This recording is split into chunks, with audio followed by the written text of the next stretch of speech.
Diyos marahay na aga. Hi guys, and for today's video, samahan nyo naman ako sa another serye ng buhay ko.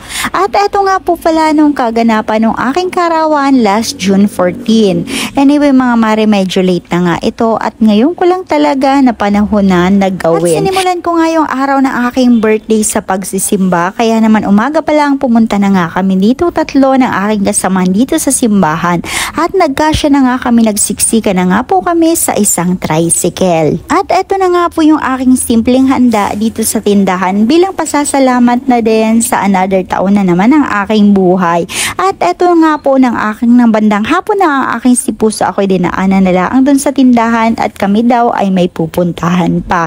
Pagpasok ko nga po sa sasakyan ay grabe, napakadaming handa na naman yan, dala-dala at may pa-cake pa nga yan. Kaya naman palang late ako na daanan kasi nga daw ay dumaan pa nga daw siya sa SM at naipit pa nga daw siya ng traffic. At bali mag-pick up nga lang po pala kami ng pagkain dito sa Apple's Kitchen at pinaluto pala niya ako ng kung ano-ano laang naman na pang ulam. At sabi ko nga sa aking si Puso na dinner na lang yung aking handa sapagkat nga wala naman akong bisita kundi mga kapitbahay lang naman.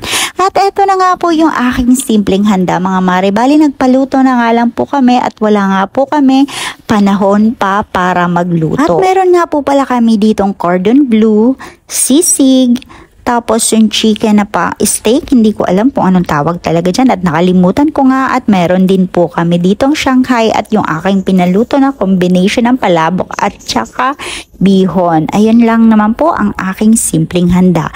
Magkaraka na po kita. At maraming salamat nga po Lord sa another taon na naman ng aking buhay.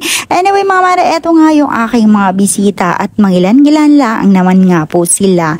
Yan lang naman po for today's video. Maraming salamat sa inyong panonood. Hanggang sa susunod mga balos.